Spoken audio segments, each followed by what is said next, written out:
Welcome back to more FPL content. This will be the transfer tips for Gameweek 37, where I highlight 11 players to buy, hold, sell and skip, and a 1-week punt, so you have the ultimate coverage for the upcoming deadline, which is on Friday. Don't be caught out by that. I'll be going live on that Friday, answering hundreds of questions and also ensuring you have all the information with team news, injury updates, graphics for the best captaincy options, and much more. And if you want to see a best wildcard squad, then let me know down in the comment section below. Let's get this video to over 100 likes and I can identify the best players to buy, the ultimate 50-man squad, and also discussing how you can optimize your team with free transfers and using the wildcard chip. My team selection will also be posted in the coming days. Check out all the links in the description for my X, Instagram and Blue Sky, Dylan RCM, the Discord server, FPL League and Spotify can also be found in that description.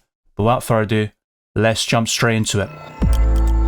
With over 140,000 transfers in, Ollie Watkins is the most popular move at this point of the game week, and there is good reason for that. He got a 9-pointer against Bournemouth last time out to make it 16 goals in the Premier League, 7 assists, 39 big chances, and 179 FPL points. His ownership has risen to 19.6%, and it will soon reach 20% by the end of this week. He does face Tottenham at home and Man United away, two of the worst teams in the division, but Watkins doesn't have the greatest of records against Tottenham in home matches. But I think the way Spurs are playing right now and their full focus will be on that Europa League final, I think Aston Villa can fully capitalise on that and inflict a heavy defeat there on Spurs, who actually won the reverse fixture 4-1, and Morgan Rogers scored Aston Villa's only goal on that particular occasion. But Watkins, I think, is a very consistent option over the last couple of seasons, and with Rashford potentially out of the picture once more, I think Watkins is set to start here, and Gameweek 38 would be the only concern,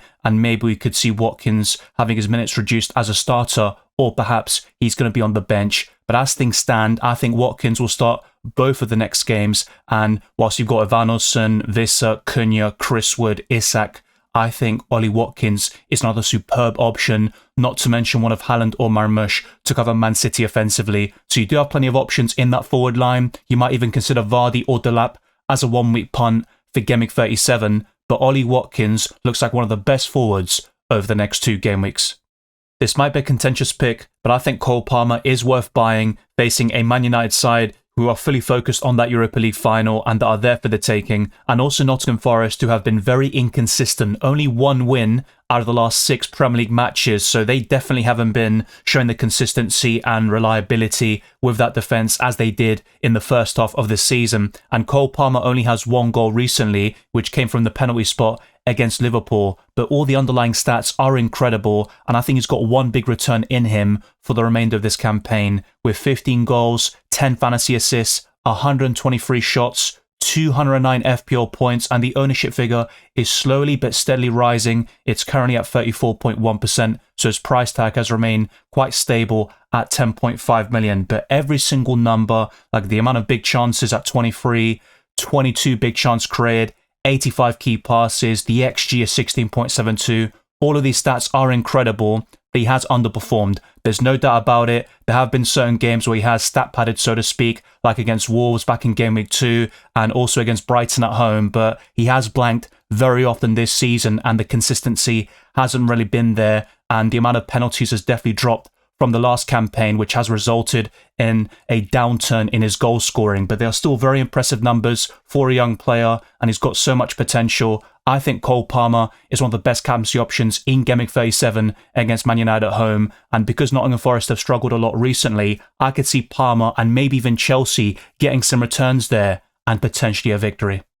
If you are on the market for a defender, I think Everton are definitely worth looking at for Gameweek 37 facing Southampton at home, but they haven't shown the same level of consistency and reliability in that defence as they did under Sean Dyche. They are scoring more goals and creating more chances, but even that has kind of recently taken a backward step, and I don't think Everton have that quality in front of goal. But I think against Southampton they can keep a clean sheet. This will be Everton's last game at Goodison Park, and they could wrap it up in style with a decent victory, scoring maybe 2 or 3 goals and keeping a clean sheet in the process. Michael Keane scored in the last game, and so did Mykolenko. I think any of those options will be fine. Jordan Pickford in goal is also sound, and with the absence of Tarkowski, then you definitely have other options in that defensive line, but I think Keane might be the standout at 3.8 million, so he offers amazing value here with 3 goals this season, only 4 shots on target, so that is definitely unsustainable, you could say, but he does get into some good positions when it's most needed, and Jake O'Brien is currently yellow flagged, so that's why I'd gravitate towards Keane or Mykolenko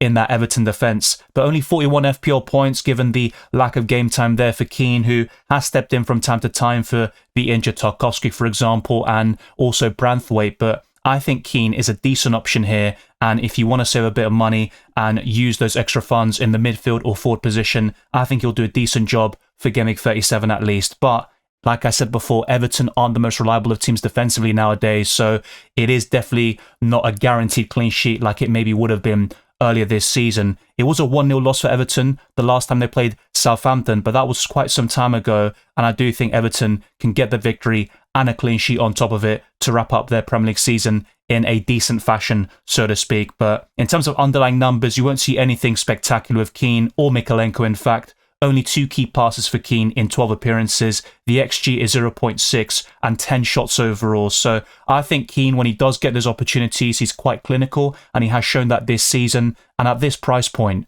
you simply can't complain.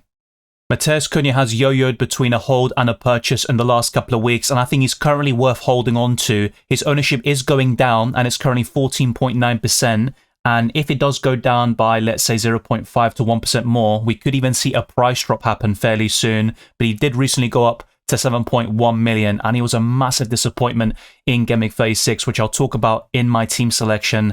I definitely have had a bad experience recently of playing Matheus Cunha on the last 2 occasions, but he has 15 goals, 7 assists, 41 bonus points. Those stats have remained the same, and 175 FPL points. And with the suspensions and a few kind of mishaps here and there, I think Cunha is definitely capable of getting 200 plus FPL points in a season, and we could see that in the next campaign if he goes to Man United or a different club there. He is linked to multiple different teams, but he has 99 shots for the campaign, only 7 big chances, so he has definitely overperformed with the goals, but the creativity stats are decent for a forward, with 13 big chance created, 54 key passes, and the expected assists is 5.52, which isn't too far behind his XG, which isn't particularly great, to be fair, even for a forward at his price point. It's only 7.56, but he has been extremely clinical. He can score from outside the box and convert these low XG chances, so to speak. It is Crystal Palace away and Brentford at home. Fairly decent fixtures overall, and Crystal Palace should be fully focused on the FA Cup final against Manchester City, and I think Wolves could capitalise on that. But the current informed team, so to speak, I mean, Wolves were on a good run recently, but they lost to Man City, and now they have lost to Brighton, and that was slightly unexpected, you could say. But Wolves have still done very well under Vitor Pereira, particularly from a defensive perspective. But I think the reintroduction of Strand Larsen to that starting 11 could really help Matheus Cunha. Those two combine very well, and I could see the Brazilian scoring 1 or 2 goals in the remainder of this season. Over the last 3 game weeks, Eze has been absolutely brilliant with double-digit returns galore, and I think he is a fantastic option against Wolves at home, but there is still an element of doubt in terms of his minutes. If he starts the game, will he be subbed off slightly early to prevent any risk of injury? They need him for the FA Cup final. He's one of those game changers, and he has been brilliant in the Cups this season, in the Carabao and the FA Cup respectively. Not necessarily in the Premier League though, and until Gameweek 31, he only had 2 Premier League goals, but since that time frame, he has scored on 5 occasions, and he still has the same number of assists with 8, and his underlying stats are decent. The XGI is 10.18, 139 FPL points. He always seems to end seasons very strongly, and that's something to look at for the next campaign as well if he stays at Crystal Palace. His ownership figure is 13.7%, so that's steadily rising. The price tag is also 6.9 million. We might even see that rise to 7 million at some stage, but I think the fact that Crystal Palace face Liverpool away in Gameweek 38 and the FA Cup final, that might put a lot of people off. I think if you have Eze, you hold him and potentially start against Wolves at home. But otherwise, you could definitely argue that Eze is worth skipping, and the bulk of his returns have probably gone by you now, because all the focus for Crystal Palace should be on the FA Cup final, which is a unique opportunity to make history for the club. And in the Premier League, they're going to finish around the same kind of positions they have done. They have been safe for quite a while now. So I think Eze is worth holding on to in some cases, but for those that haven't invested yet, I think he's probably worth skipping, and he should focus on those that have something more to play for in that midfield and who have better fixtures for Game Weeks 37 and 38. This could apply to virtually any Bournemouth asset like Kepa, Howson, Evanescence, Semenyo, Cliver. I think they're all worth holding on to for that plum fixture against Leicester at home in Game Week 38. But the Foxes have improved in recent weeks. They got a 2-2 draw against Nottingham Forest last time out, and Bournemouth might struggle a little bit more than we anticipate, because I think they've also been very inconsistent over the last couple of months, and they haven't really shown that consistency and that streak that they did in the first half of this season. And against Man City away, I know Kirkes and Howson can produce a goal or an assist, but I still think they'll concede, and the most likely scenario is that both of these players will blank. So my advice is to bench these players for 37 and then start them against Leicester at home and target that fixture. But Bournemouth haven't been reliable defensively, and even in terms of results and performances, they have been very hit or miss. Even against Arsenal when they won recently, I also think they basically had 2 shots on target and converted both of them, but the overall performance wasn't that impressive against the Gunners side that were also very off it on the day. Kirkes has 2 goals, 6 assists. The expected assist figure is actually quite poor, only 2.42 even for a left back, so there has been a massive overperformance there, a bit like Robinson you could say from Fulham, and also 127 FPL points. So Kirkes has had a much better season overall, and he has added more goals and assists to his game, especially from open play. He has a great cross on him, and he has been one of the best left backs this season in the Premier League. So I think he's worth holding on to, but against Man City away, I would bench all of your Bournemouth defenders and Kepa Arrizabalaga in goal.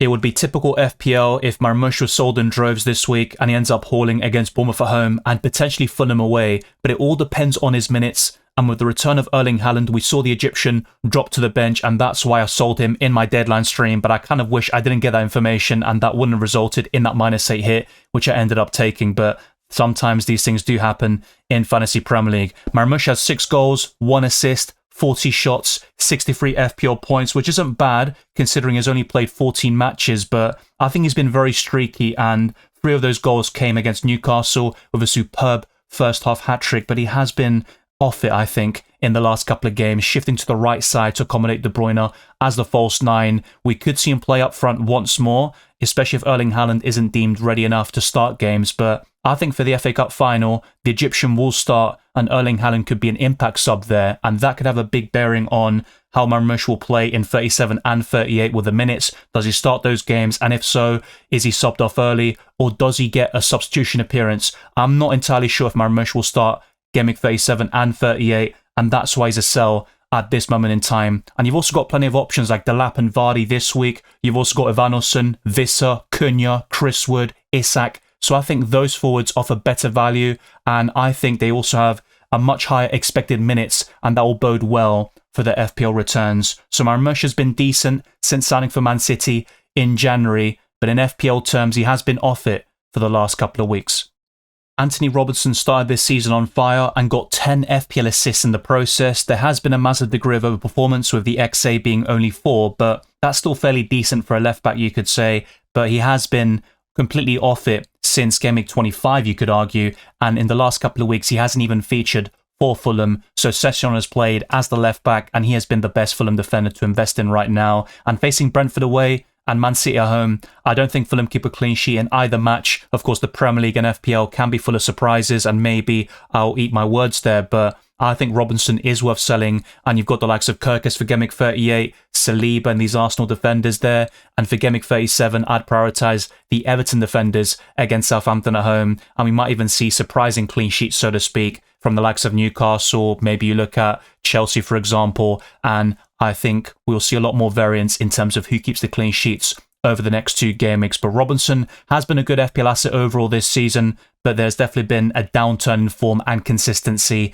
and with the recent absentees and absences, I think Robinson is worth selling right now. Only 104 FPL points is quite low considering the start he had to this Premier League campaign, but overall, he is 4.7 million. He might make a return for Gameweek 37 against Brentford away and provide one of those assists to round off this season, but I just don't see him getting 5 or 6 points and above, and maybe he'll salvage a 4-pointer from an assist, but I think Fulham could concede multiple goals, in fact, against Brentford and Man City. I'd avoid all of their defenders, including Sessegnon, to be honest, even though he's the most appealing. If I had to pick only one of them, he's a differential, playing very advanced at times, especially when Robinson is back. That would push Sessegnon forward to the right-wing position at times, and that would bode well for his FPL returns. But right now, I'd sell virtually most Fulham assets, especially Robinson, in that defensive line. Bruno Fernandes has been a shining light in a dismal season for Man United, and he could spearhead them to Europa League glory by the end of this season, but even in the Premier League, he had a purple patch very recently, and he was scoring and assisting in virtually every single game. He also scored a hat-trick against Real Sociedad in that time frame, but 90 shots this season in the Premier League. The XG is 9.66. The expected assist is 7.34.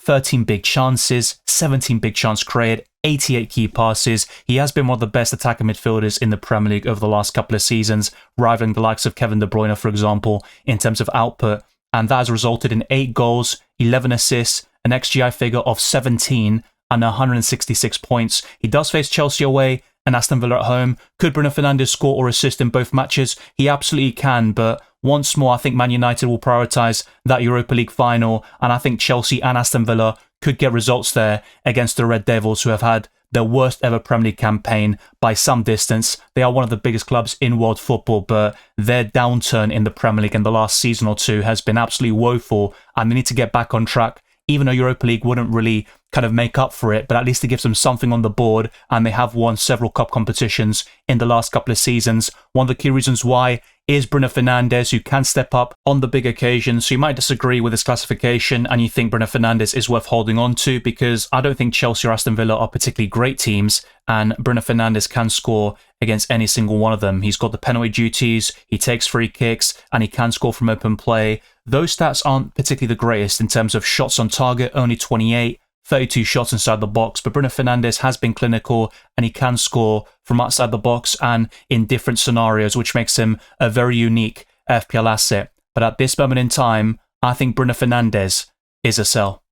It is possible that I was wrong about Ruben Dias when I talked about skipping him a couple of weeks ago in my deadline streams, and he only has 6 bonus points this season, but he has picked up 5 of them in the last 4 game weeks. So those that have invested in Ruben Dias recently have done very well. But for those that are looking to invest in new, I don't think Man City will necessarily keep a clean sheet against Bournemouth at home or Fulham away, and Gvardiol is the only Man City defender I'd recommend because of the bonus points potential and also the goal scoring threat from set pieces and open play, particularly when he plays as a left back. Ruben Dias doesn't really offer that, with 0 goals, 0 assists, 10 shots inside the box. And having said all of that, watch Ruben Dias score in the next 2 game weeks. But I personally don't think that will happen, and that's why he's a skip. He has 81 FPL points, his ownership is only 5%, so don't get me wrong, he's not a bad FPL asset right now. Man City are keeping clean sheets and looking quite solid overall, and Dias is getting bonus points, especially because Man City aren't scoring that many goals. They drew 0-0 to Southampton, who would afford that,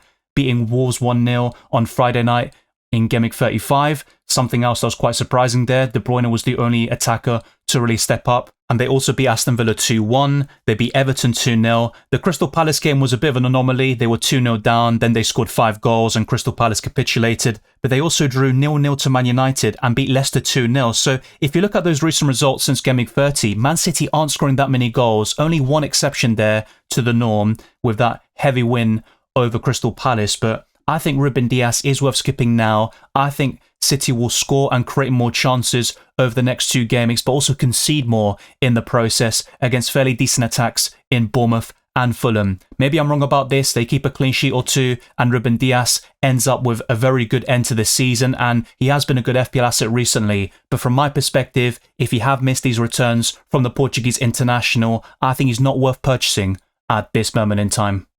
My recommendation for the 1-week punt is going to be Beto. Now, the last time I covered him in a Transfers video, this was back in Gameweek 27. He had just scored in 4 consecutive games and he looked like a different player under David Moyes, but I talked about skipping him, and he blanked in 8 successive games, I believe, but in the last 2 matches, he has returned and looked much more promising. Everton are also creating more chances, and facing Southampton at home next. I know they were very solid defensively against Man City, but I think they'll open up more against Everton, and I think the Toffees will win comprehensively in the final game at Goodison Park, and Beto should get decent minutes there, and I think Dominic Calvert-Lewin only got a 1-minute cameo last time out, and he isn't fully there yet, so I think Beto will get 80 to 90 minutes, and that is more than enough time to score a goal against the Saints. He has 8 goals this season, no assists, 17 big chances, 83 FPL points, so those stats are fairly decent. I mean, he's a budget forward, you can't really ask for too much more there, but in terms of his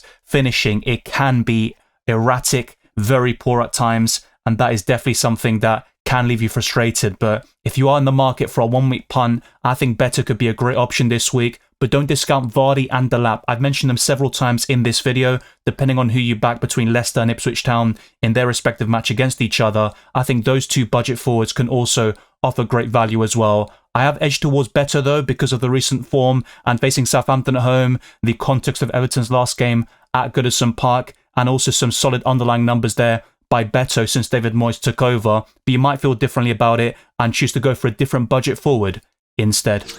That's a wrap for the penultimate transfer tips video of this season, this time out of Gameweek 37, and there will be another one, of course, going into the last Gameweek 438, and the same goes for the team selection and potentially a wildcard podcast if you want to see it. So get this video to over 100 likes, subscribe to the channel, hit the notification bell, and all that good stuff. Thank you to those that have shown support and pushed us up in the algorithm by commenting, liking, sharing, and always engaging in my UCL Fantasy and FPL videos, also in the deadline streams, and a big up to Napstars and Paredes for gifting multiple memberships in the recent deadline streams and pushing us to over 100 members on YouTube alone. I also gifted 10 memberships in the recent FPL deadline stream, and that was also good to see, and we are just bolstering our numbers here going into the next campaign, of course. But you can see the most transferred up players on screen, and Marmush is currently top by some margin. I sold him in the last few minutes before the deadline last time out, and that was an absolute disaster, which I'll talk about in my team selection video